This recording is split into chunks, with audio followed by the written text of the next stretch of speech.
Boa noite, meus amigos. Estamos recomeçando, né, uma live aqui falando sobre a questão da precarização do trabalho. Tivemos um pequeno problema com a transmissão do Guilherme, né, aqui do meu colega, mas já estamos dando uma ajustada, né? Já estamos dando uma geral aqui para voltar ao normal, estabelecer tudo direito, adicionando ele, né? E como estava dizendo, essa é uma live com a intenção da gente. Aí, como reestabeleceu. Estamos, como eu ia dizendo, né? Estamos restabelecendo essa live no intuito de abordar um pouco, né, a questão da precarização do trabalho, né, em especial nos tempos recentes de pandemia, mas evidentemente fazer um histórico delas, né, aí ao longo, enfim, ao longo desde o tempo de que ela é devidamente questionada, né, debatida. Poderíamos remeter desde Marx e Engels, talvez alguns autores até anteriores a eles, mas grosso modo desses dois e aqueles que foram influenciados, né, que a coisa tomou rumos mais, vamos dizer assim, firmes, né? Cientificamente firmes no estudo da precarização do trabalho. Então, vou jogar a bola aqui para o Gui para abordar um pouco essa questão da precarização do trabalho em linhas gerais, né? É contigo, Gui? Vamos lá. Primeiramente, desculpa pela falha da internet. Então, acho que a gente pode recomeçar desde o começo, né? Tranquilo. Então, tá. É, a precarização do trabalho, podemos assim dizer que ela é um meio, um método para poder a classe dominante, a classe burguesa, os grandes empresários, grandes capitalistas, qualquer nome que a gente queira dar a esse setor da sociedade, aumentar sua taxa de lucro. E para isso, ela precisa de ter alguns meios para poder fazer isso, né?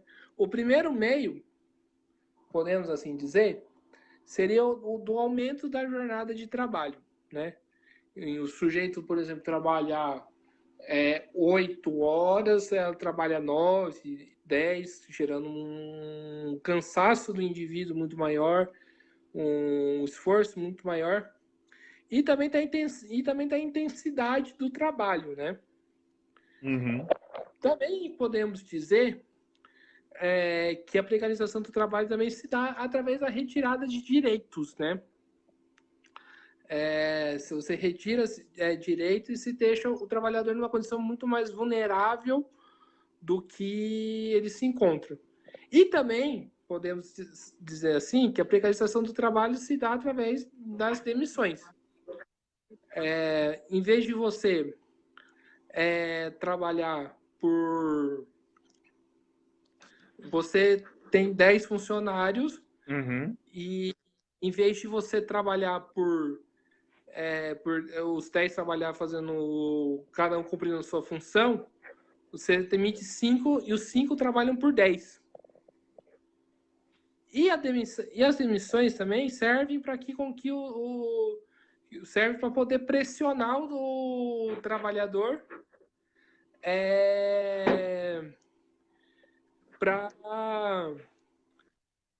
para ele aceitar as condições de trabalho que eles se encontram, né?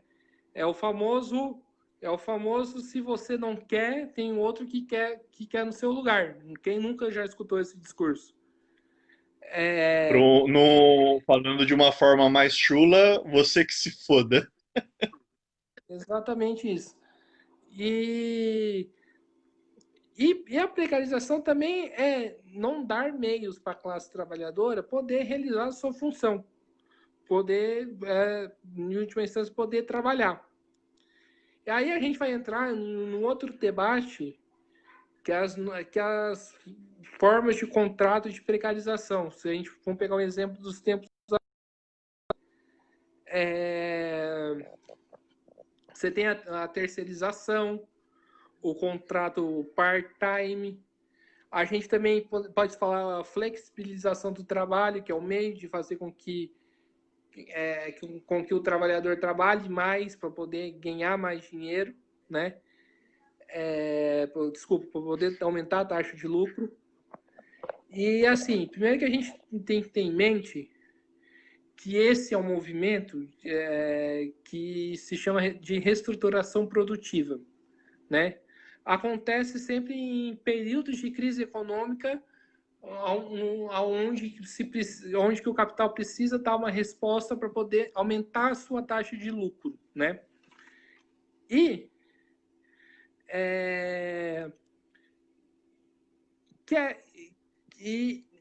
além disso, por exemplo, hoje a precarização do trabalho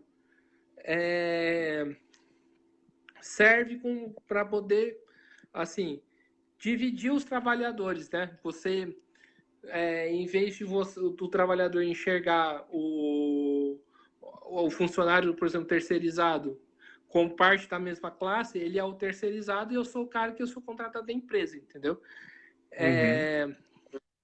Esses são alguns elementos que a gente vai discutir em relação à precarização do trabalho em época de pandemia, né? O fato é que hoje a gente vive numa profunda crise econômica capitalista desde 1929. Eu já tratei esse tema aqui outras vezes, mas é sempre bom retomar. A gente passa por um período de demissões, cortes no salário, né? E um profundo ataque aos direitos trabalhistas, né? E além de ter uma profunda precarização das relações do trabalho. O que acontece? A gente está no período de Covid, né? E a Covid, ela, ao meu ver, ela se choca com esse modelo de reestruturação produtiva que muitos autores, como por exemplo Ricardo Antunes, faz chamar de toyotismo. Hoje também se fala muito do termo a urbanização do trabalho, que é uma forma de trabalho, que são relações de trabalho muito mais precárias do que já estava sendo imposta, né? E antes da gente falar de relações de trabalho, e antes da gente falar de precarização em época de pandemia, a gente precisa, né, fazer um balanço de como os governos, principalmente o governo federal, o governo do Bolsonaro, vem tratando essa questão da pandemia, né? E, assim, ao meu ver, o Bolsonaro, assim, realizou uma sabotagem de maneira consciente a quarentena. Podemos, assim, dizer que o principal aliado do coronavírus, não sei se eu já falei isso anteriormente, no Brasil, foi o Bolsonaro, né? Também também os governadores têm uma parcela de responsabilidade em tudo isso? Tem. Mas a gente tem que frisar sempre que o Bolsonaro sabotou essa quarentena. Por sua vez, a quarentena não foi uma quarentena para todos, né? Porque muitos trabalhadores, eles não realizaram a quarentena, né? Porque viram-se pressionados pela fome e pela necessidade de trabalhar para poder levar o sustento para sua família, né? E a gente precisa explicar, então, como que o Bolsonaro é, sabotou essa quarentena, né? Não, primeiramente, não oferecendo condições suficientes para poder uma família ficar em casa, né? Todo mundo fala do fique em casa e tudo mais. Então a gente entra na discussão do que é o auxílio emergencial, que vale a pena sempre frisar que não foi o governo que votou nisso, né? Foi votado pela oposição, porque se dependesse do governo, o auxílio ia ser de R$ 200, né? Assim, eu entendo perfeitamente que isso foi uma mão na roda para milhares de trabalhadores que precisou desse dinheiro. Antes alguma coisa Sem, do que nada, né? sem dúvida nenhuma, uma coisa do que nada. Mas, ao mesmo tempo, foi insuficiente para uma família sobreviver. E por quê? Porque, no mínimo, um auxílio emergencial teria que ser, assim, R$ 2.000, né? Não R$ 600. E a gente tem... E outro elemento que o Bolsonaro sabotou a quarentena é o seu discurso negacionista, né? Negando a pandemia, tratando a pandemia como se fosse uma gripezinha, né?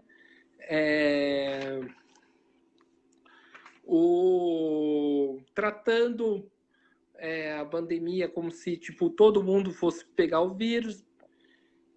E, assim, vale a pena também dizer, no caso do auxílio emergencial, que a demora que muitas dessas pessoas tiveram para poder retirar o auxílio. Tem gente que não conseguiu tirar a segunda parcela, né? Enquanto isso, a gente viu empresário tirando auxílio emergencial, a gente viu militar tirando auxílio emergencial, que é um negócio bastante complicado. Aí, ao meu ver, entra um fator, assim, um fator de um cara que, para mim, foi bastante decisivo para essa sabotagem acontecer, que é o dono do restaurante Madeiro, né? O Júnior Durski, que com o seu discurso de que, não pode haver esse lockdown, porque a gente vai lamentar 7 mil, mas a economia não pode parar. E também de outros empresários, como o Luciano Hang, o conhecido velho da Van, né? Que começou a fazer uma enorme pressão. No Roberto começo, a Justus gente também, né? No começo, a gente viu um rechaço mais do que justo ao discurso desses empresários que falaram um tremendo absurdo, né? Mas, ao mesmo tempo, o que acontece? Começou a se ver uma movimentação na base bolsonarista, uma movimentação dos grandes, de empresários, de grandes empresários, para poder salvar, com um discurso que a gente precisa salvar a economia, né? O que significa salvar a economia? Significa que os grandes capitalistas têm que começar a voltar a ter lucro como estava tendo antes, né? E o que acontece? Junta isso, junta o discurso, a jantagem de que, se não voltar a trabalhar, as pessoas vão morrer de fome, que as pessoas têm que trabalhar sem questionar. Um discurso que eu acho bastante complicado, porque no período de pandemia as pessoas precisam ter os seus direitos assegurados, né? Precisam ter direitos, com um discurso que não adianta, que a gente precisa trabalhar e porque senão a gente morre de fome. Existiu uma pressão para a apertura do comércio. Uma pressão da abertura do comércio, que o comércio tinha que abrir, que as empresas tinham que abrir, porque... E aí, qual que foi o jeito que o Bolsonaro, fala importante, dizer de se combater a pandemia. Todo mundo sim, vai pegar o vírus e a gente trata com cloroquina, né? Que é um remédio que todo mundo sabe que não foi comprovado.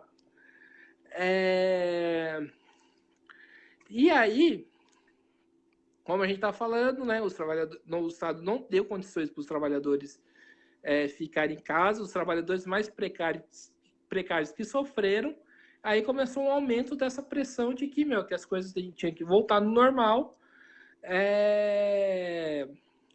num momento no momento que não é o novo normal, é um momento que a gente está mais do que anormal, essa situação, né? E o discurso do fica em casa começa a ser meio que substituído pelo discurso do distanciamento social, do usar máscaras e tudo mais, né? O discurso do distanciamento social, inclusive, eu tenho vários questionamentos, que assim, como que a gente faz uma população brasileira imensa fazer com que as pessoas andem com 1,5 m de distâncias uma da outra. Eu, particularmente, eu gostaria de entender como que funciona isso. Eu até hoje não vi isso na prática. Se você ou qualquer outra pessoa quiser me explicar, eu agradeço. E por que eu estou falando isso? Porque a gente vive uma sociedade mediada pelo capital, onde que as coisas elas possuem uma certa, digamos assim, anarquia, né? Na maneira de como que as pessoas se relacionam e na maneira também de que como que o capital nos últimos tempos para cá foi de extrema violência contra os trabalhadores do Brasil, né?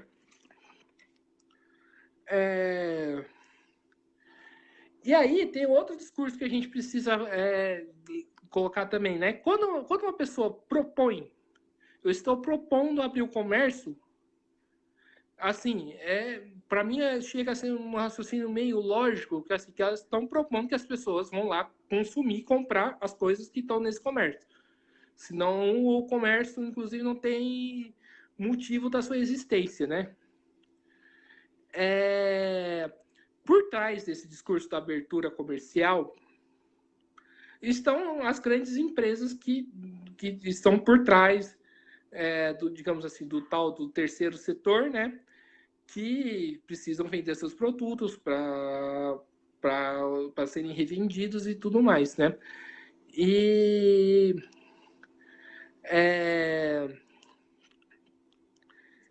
o que acontece? Então, houve a famosa flexibilização, reivindicada no primeiro momento pelo governo federal, mas, em segundo momento, também para os governadores, né? E, primeiramente, então, o que todo esse balanço que eu fiz tem a ver com a precarização do trabalho? Primeiro né? Primeiro que isso faz com que os trabalhadores se exponham, fiquem expostos ao risco de contaminação, né? Porque seja dos trabalhadores do comércio, seja os trabalhadores da indústria,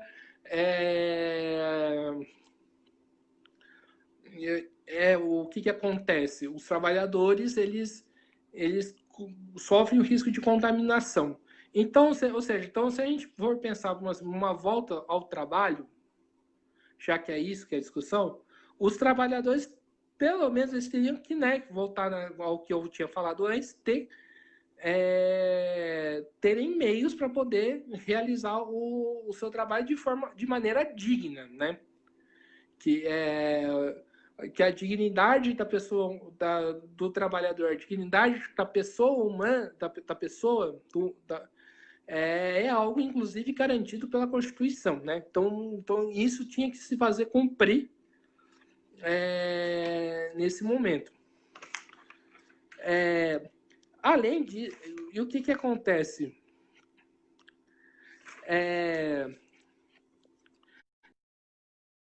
Testes, né?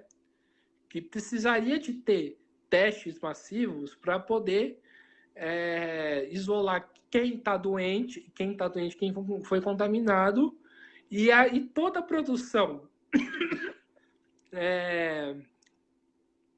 e toda a produção que forem produzidas serem voltadas para combater o coronavírus e não poder enriquecer. Por exemplo, para produzir, por exemplo, respirador. Não é para produzir o carro da Ferrari, porque hoje o mundo não precisa do carro da Ferrari. Hoje o mundo precisa ter um respirador. E o que significa ter condições de trabalho? É você ter EPI, ter máscara, ter álcool gel, ter sabonete, para poder realizar para poder realizar o trabalho de maneira digna. Ou seja, você ter mais condição, você ter mais condição de poder realizar esse trabalho do que se tinha antes, e que se antes já era negado, hoje também é mais negado ainda. Por exemplo, numa fábrica, assim, como que a gente podia pensar, por exemplo, numa possível abertura numa fábrica? Vai ter EPI para todo mundo? Vai ter máscara para todo mundo? Vai ter álcool gel, inclusive, para todo mundo? Ou os trabalhadores vão ter que repartir o mesmo álcool gel?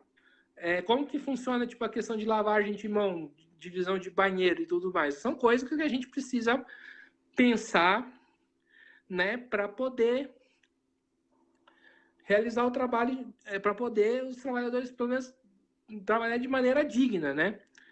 E, além disso, seguir todas as recomendações colocadas pela OMS, ainda que a gente possa questionar, por exemplo, o distanciamento social, como que eu coloquei aqui, que eu não consigo compreender como que a gente faz com que as pessoas andem 1,5 metro de distância. Né?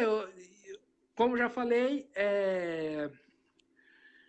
a gente está num momento onde que o capital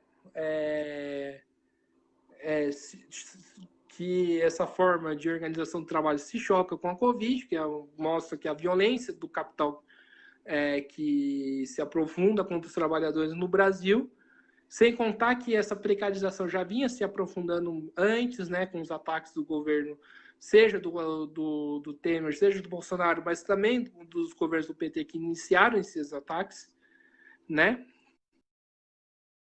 A gente se vê que hoje muitas dessas recomendações elas não são cumpridas, ou elas são cumpridas à meia boca. Por exemplo, no Estado, né, a gente fez uma discussão com o nosso professor Chicão, né? Uhum. No Estado o governador ofereceu uma IPI que é ridícula, que parecia aqueles negócios de aqueles brindes de criança de sucrilhos, né? Monte a sua máscara. Então, quando eu vi aquilo, parecia, nossa, parece que veio daqueles sucrilhos, né? Daquela oncinha, né? Qual que é o nome dele mesmo? O Kellogg's lá, o Sucrilhos Kellogg's lá, desperte o tigre em você, né? Então, desperta o tigre em você. Então, parecia isso, a primeira sensação que eu tive. E o que acontece, né? Por exemplo, na Itália, todo mundo falava que eram os idosos que estão morrendo, né? E hoje hoje a consequência disso é muito grave, porque os trabalhadores estão morrendo, né? Principalmente os trabalhadores da área essenciais. A gente tem denúncias de aplicativo que entregam comida, tudo mais.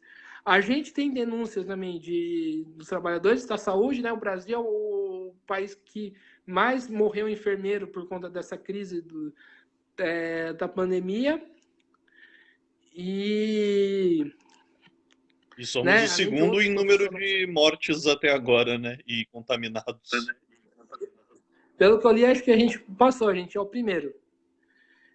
Ou seja, essa própria abertura, então, incentivou a precarização do trabalho, né?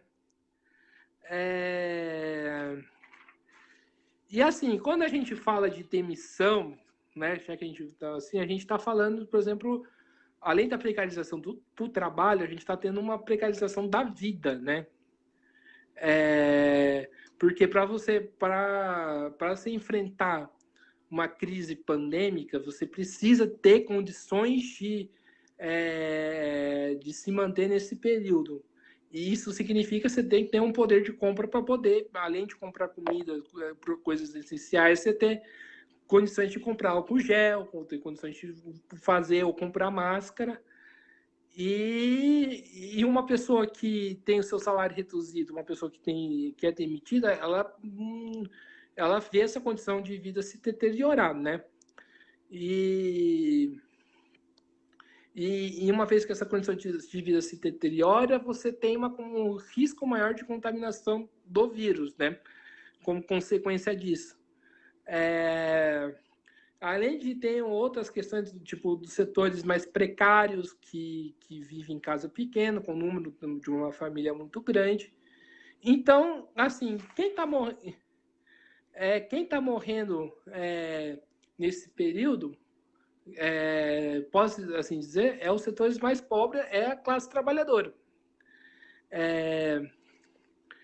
Ou seja, então pelo que eu vejo, assim, é preciso com que a classe trabalhadora tenha uma saída independente dessa situação que a gente está vivendo.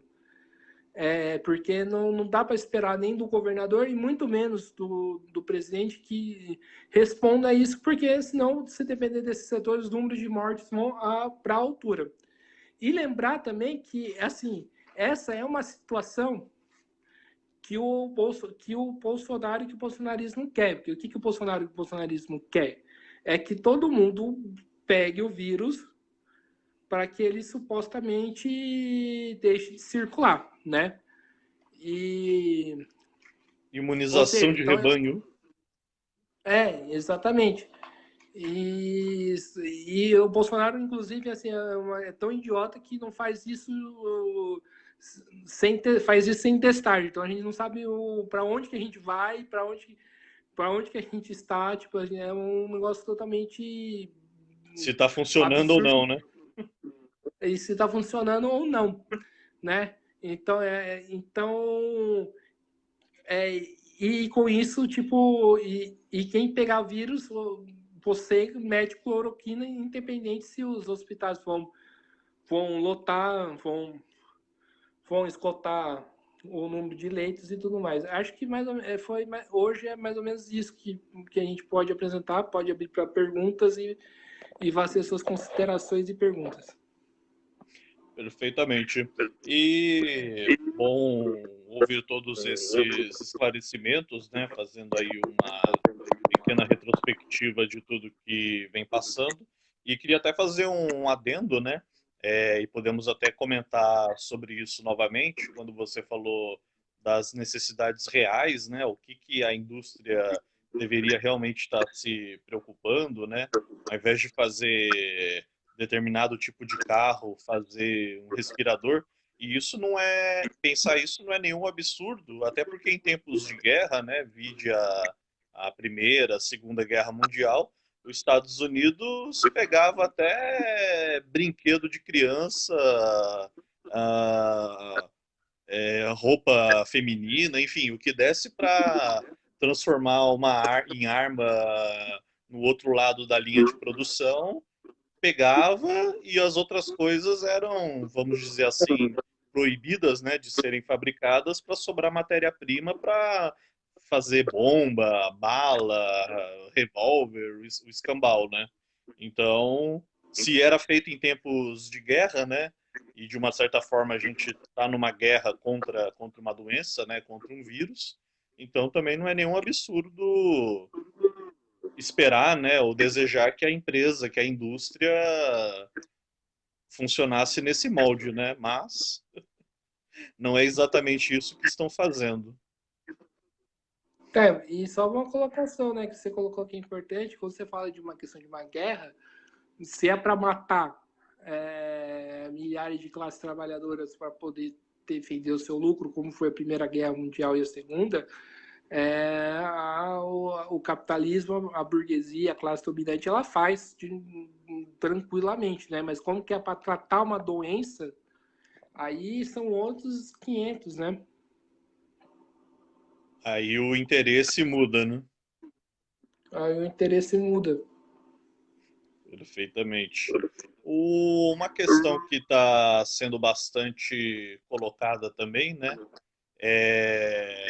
Que já falamos um pouco aqui, mas é sempre bom enfatizar, né? Que essa frase que a gente está escutando tanto, né? Tá morrendo mais tá morrendo mais CNPJ do que CPF, né? Essa aí está sendo até deram uma diminuída, né? Mas ainda a gente escuta de alguns essa velha história, né? Que tá morrendo mais CNPJ do que CPF, né? Mais empresa do que pessoas, né, propriamente. Então, acho que a gente pode analisar isso de várias maneiras, né? A primeira maneira que a gente pode ver isso é que como que o lucro tem muito mais valor do que a vida, né? Porque assim, você pode alguém próximo de mim, de você ou de qualquer outra pessoa morrer, mas que não pode o que não pode é que a grande empresa ser afetada, né? E tem uma outra questão também que a gente precisa discutir, que como que assim o governo do Bolsonaro ele não deu um apoio suficiente, inclusive para essas grandes empresas, para essas pequenas empresas, o tal do comércio, né, o seu Manuel do bar, inclusive nosso amigo, Literalmente. é, e outras pessoas que têm um comércio pequeno, poder se sustentar, né? Ou seja, é uma forma do Bolsonaro ter sabotado a quarentena. Por que eu falo isso? Porque assim, a grande empresa, né, ela lucrou, né? Por mais que ela fale que está em crise, ela lucrou. Abra-se o livro de contas dela e, e vê o que e ver a situação. E se essa empresa estiver numa situação boa, faz quarentena. Antes do patrão perder o lucro do que milhares de trabalhadores morrer, né? Já a pequena empresa, já o comércio do seu Manuel, ou do seu Joaquim, a padaria do seu Joaquim, ela poderia, né? Poderia o governo dar um auxílio para essas empresas, essas pequenas empresas, comércios poderem se manter. E o governo não fez isso, né? Que a crise principal não é meter o dedo na cara do seu Manuel e falar que ele é um desgraçado assassino, porque ele também está sofrendo essa situação igual milhares de pessoas estão sofrendo. O problema é que existe uma estrutura por trás desse terceiro setor que quer vender para esse setor poder vender, porque ela quer ter mais lucro, né? São as grandes empresas que pressionam o, o que pressiona o governo para poder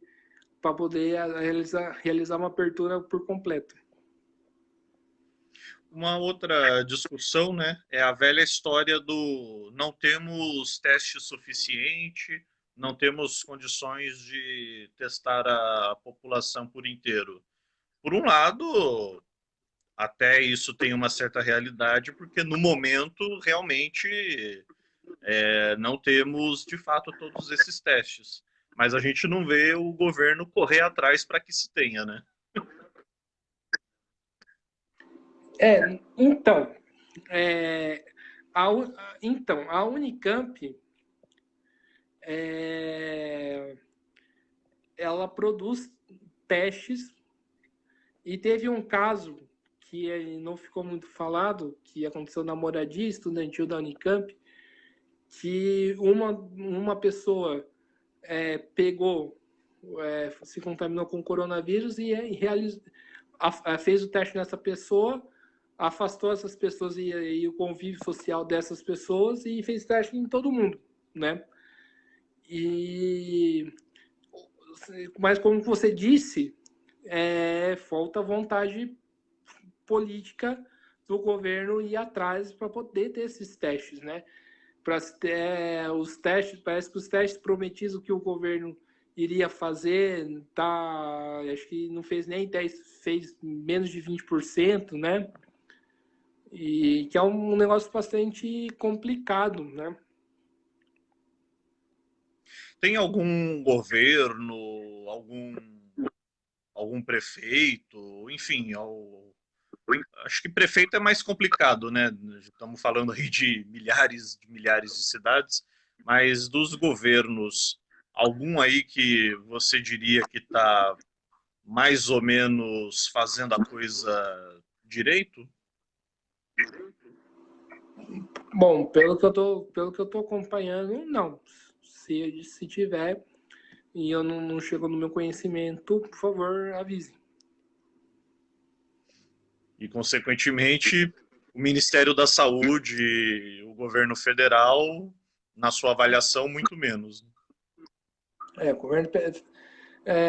Eu, por exemplo, não sei se tem lugar que está se combatendo pior a pandemia do que o Brasil, porque assim, dá uma situação bem complicada. Falando em governo, em Ministério da Saúde, vale a pena lembrar que o Ministério da Saúde foi tomado, né, pelos militares e que a gente não tem nem ministro da Saúde direito, né? Oficialmente a gente está mais de 2 meses sem ministro da Saúde. E tá assim 2 meses sem ministro da Saúde numa época de pandemia, mostra quais são as prioridades que esse governo tem, né? Porque se os militares tomaram conta é, do, do ministério, porque os militares veem interesse nessa abertura, porque nessa abertura que o governo federal e o governo dos estados estão planejando. Uma pergunta que, aliás, uma questão que muitos fazem também, né? É, independente de quem seja o Mandetta, né? Temos ressalvas aí a esse que foi o primeiro ministro da Saúde do Bolsonaro, mas dentro do possível era alguém que vinha tomando alguma iniciativa mais correta, né? Pelo menos até contrário a certas posições do Bolsonaro.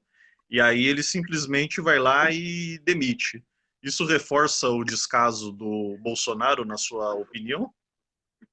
Sim, reforça os casos do Bolsonaro na minha opinião, porque mostra que a linha do Bolsonaro é atender ao chamado do dono da Madeiro, do dono do velho da van, porque são esses caras que, inclusive, estiveram atrás da sua própria candidatura, né?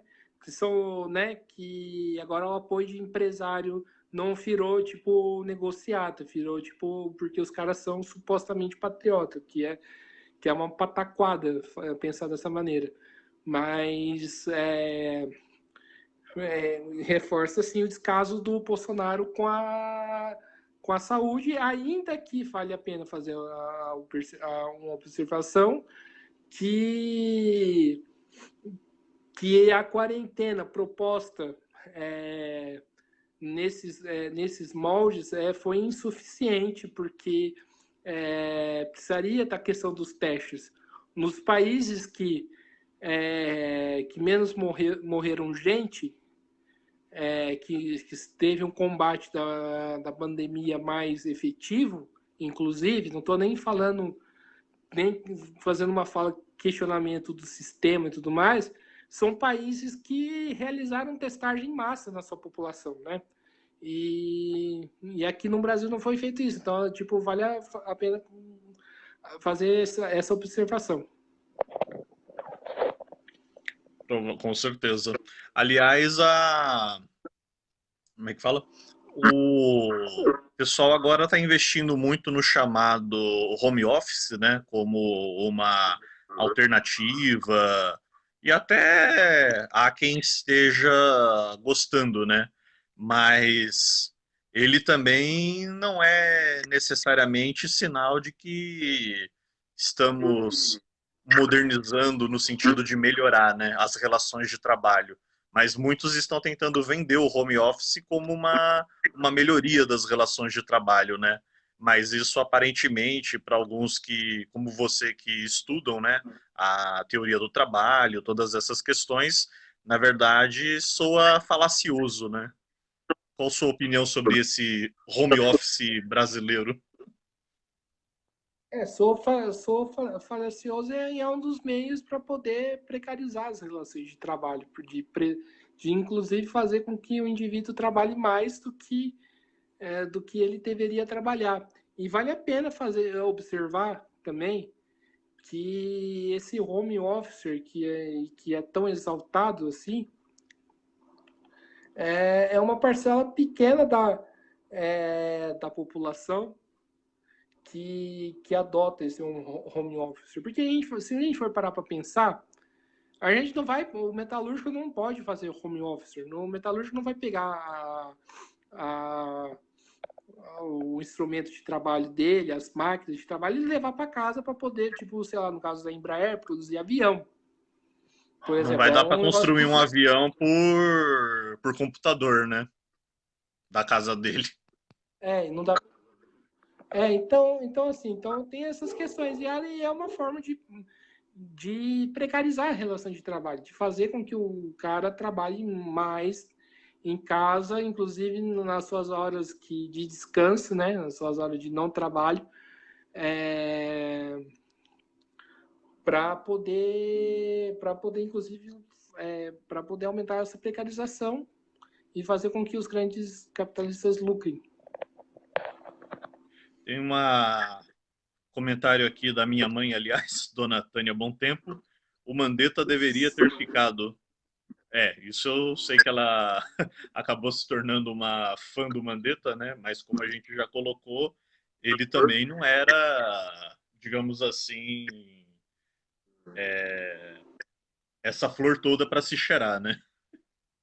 Então, inclusive dialogando com esse comentário, assim, a gente pega o histórico do Mandetta muito em época da pandemia, quando ele foi ministro da Saúde, né? A Uhum. gente vale a pena lembrar que o Mandetta ele foi um deputado federal do DEM, né? Que apoiou o dito golpe institucional, né? Tem placa dele, inclusive, falando tchau, querida e tudo mais, que abriu espaço para ter ataques muito mais profundos que o PT já vinha fazendo. E o Mandetta também foi um cara que sempre o cara das privatizações, inclusive da saúde, votou a PEC do teto dos gastos, que precisa ser urgentemente revogada nessa época de pandemia.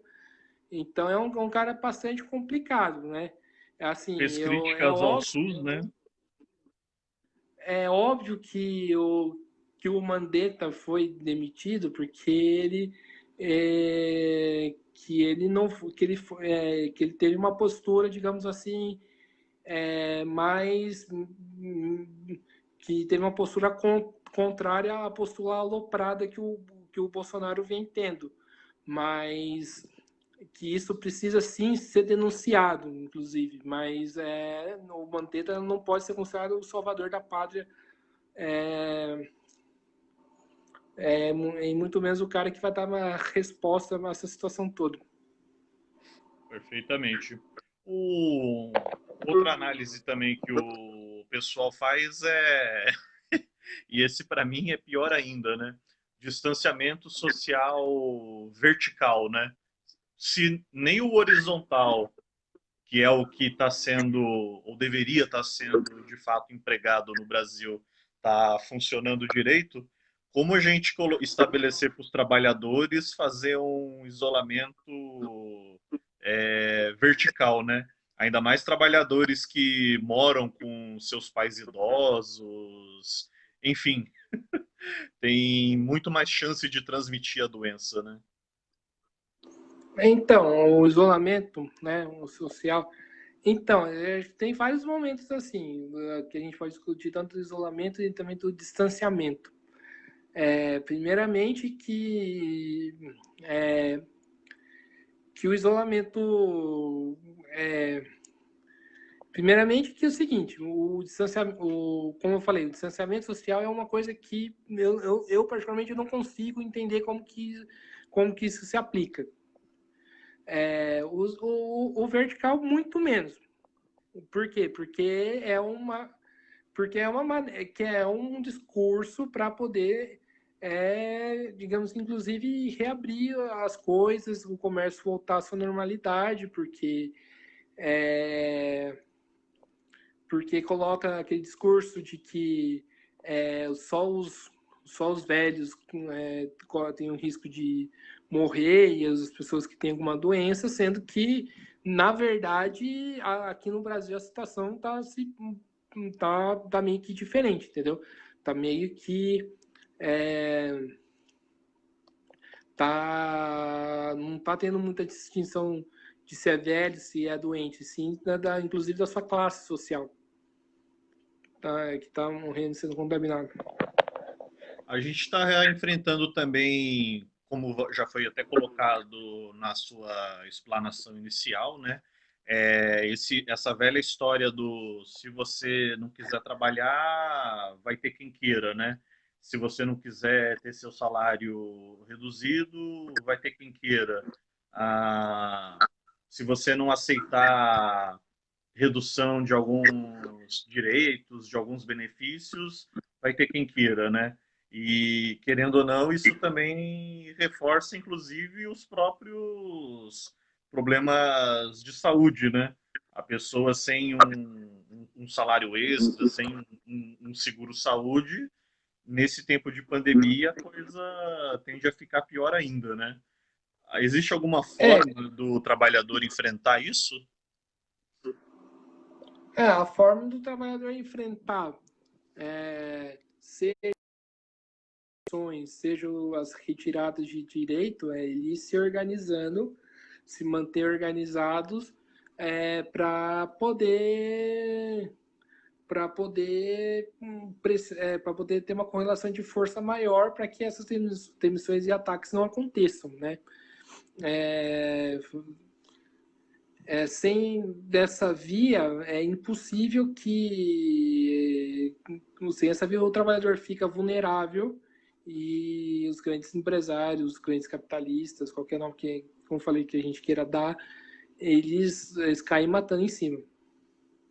E Então como você precisa. avalia a atuação dos sindicatos ou das associações de trabalhadores, enfim, a, as instituições que deveriam estar apoiando o trabalhador nesse momento durante a pandemia?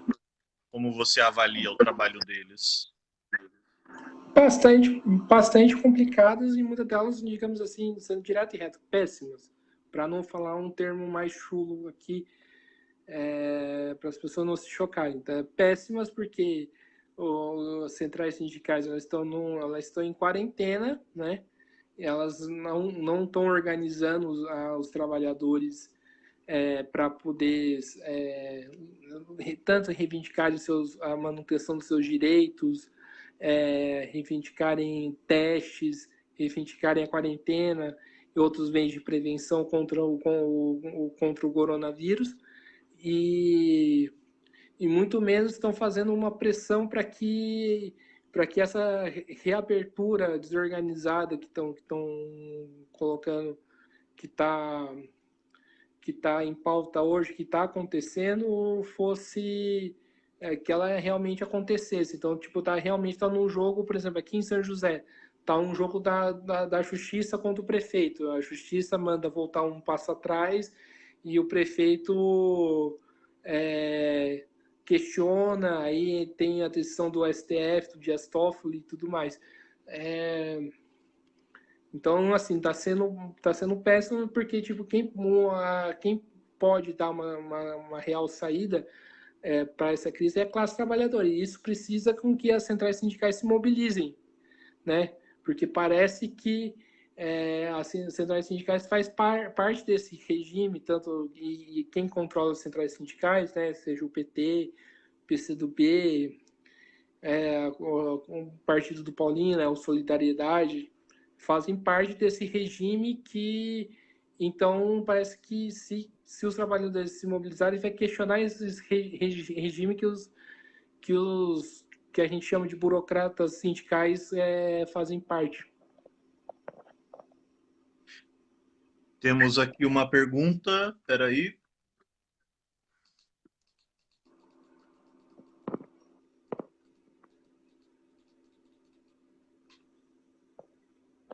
Como vai ocorrer, como vai ocorrer demissões? Como proteger os trabalhadores se os pequenos e médios não possuem mais suporte financeiro para manter seus negócios? O sofrimento econômico ainda não aconteceu no Brasil.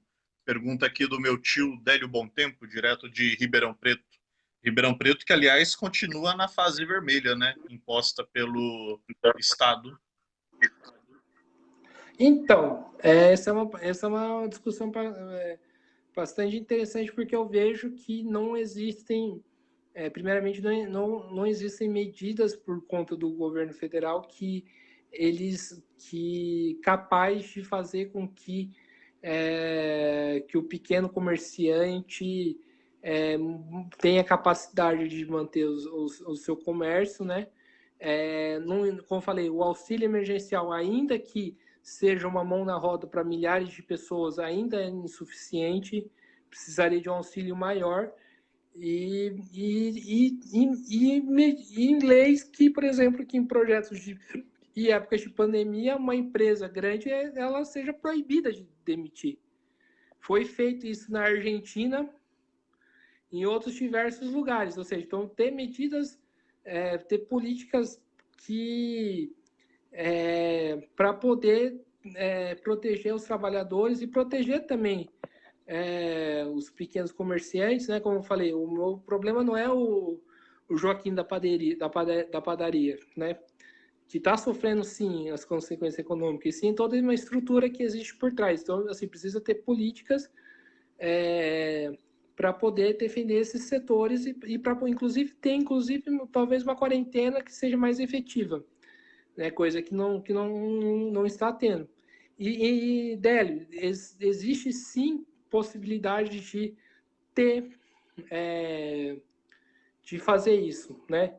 O governo gastou, através do Banco Central, gastou 1,2 trilhões para os bancos, né? A gente tem os bancos lucrando bilhões, o governo dando dinheiro a rodo para o Centrão. Então, é possível fazer isso, né? Só que falta vontade Falta de política. grana não é, né? Falta de dinheiro não é, né? E é possível fazer isso, e é possível é, tipo, defender os trabalhadores nessa época. Só que o que acontece? Falta vontade política. Se a gente tivesse testes e feito um isolamento e tipo, isolasse as pessoas que se contaminassem sabendo quem elas são, talvez a gente estaria numa outra situação do que a gente está agora, né? Então tem esse fator também. Acho que mais ou menos isso para poder responder a sua questão. Perfeitamente. A pergunta do Luiz, ele está questionando aqui. Bom, aí vem aquela questão da cloroquina, né? Bom, eu não vou ficar opinando muito, não sou médico, mas baseado no que alguns médicos colocam, a gente tem um certo pé atrás, né? Mas, enfim, a questão dele é que, na verdade, o Bolsonaro é quem realmente quer proteger o trabalho nesse país. E, e os governadores, ou pelo menos parte deles, é que estão atrapalhando, não querendo fornecer a cloroquina para os trabalhadores, né? pois na visão dele, tendo o trabalhador tomando a cloroquina, já estaria podendo trabalhar à vontade. Então, vamos fazer o seguinte raciocínio. Se a cloroquina, de fato, funcionasse, você acha que vários países que negaram, que fizeram a experiência e viram que o tratamento não estava certo, esses países estavam fazendo tratamento com a cloroquina, por que só o Brasil... por que só o Brasil tá nessa Continua, ainda? né?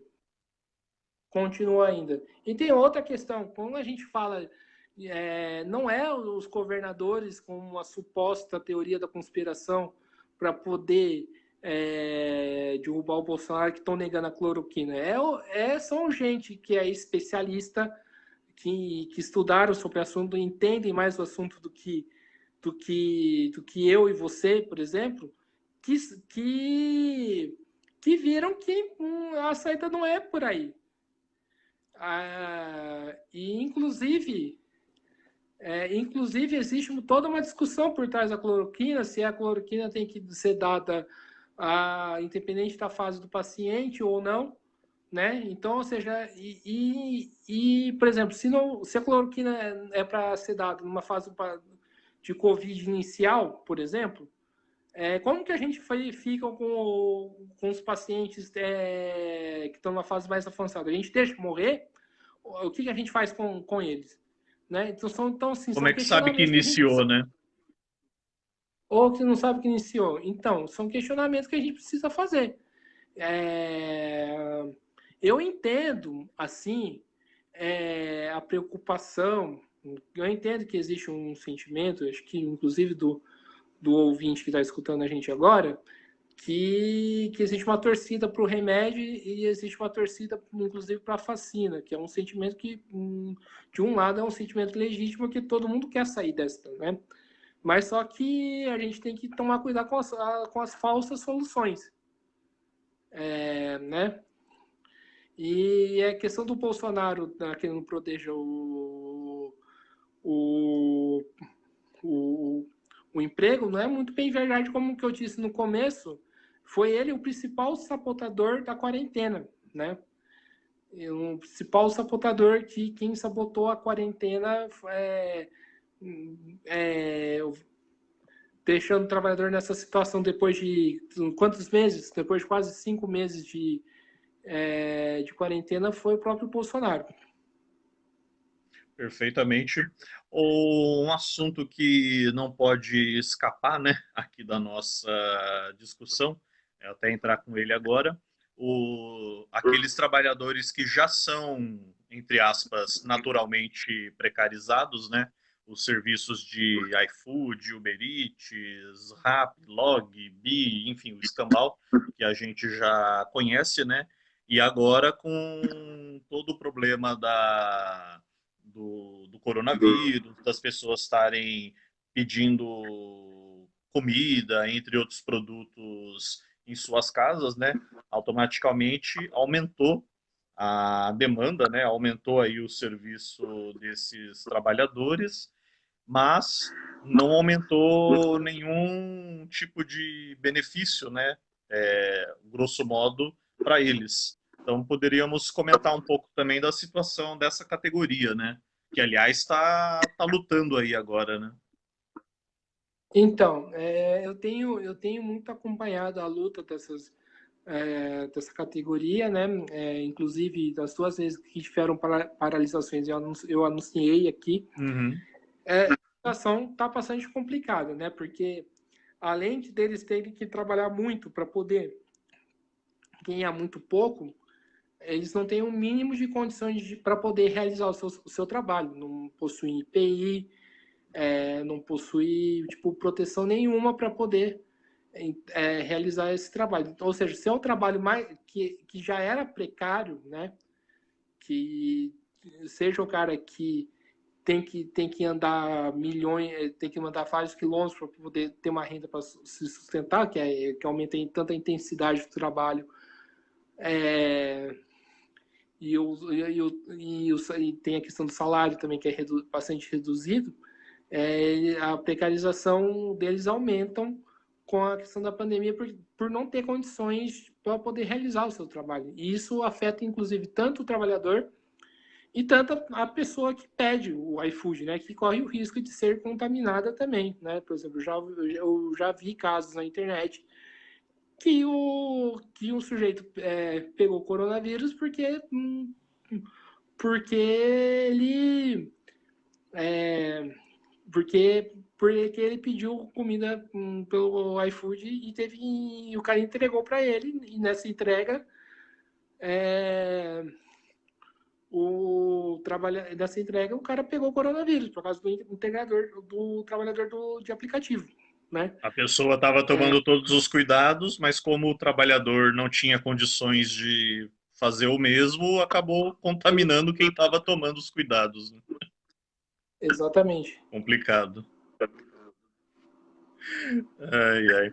Bom, várias colocações aqui, né? Várias participações também.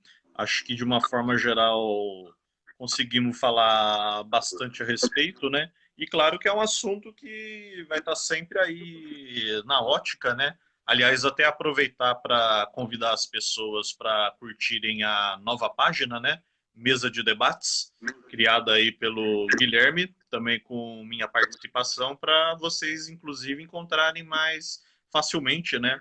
Essas nossas lives, entre outras matérias jornalísticas e lives de outras naturezas, né?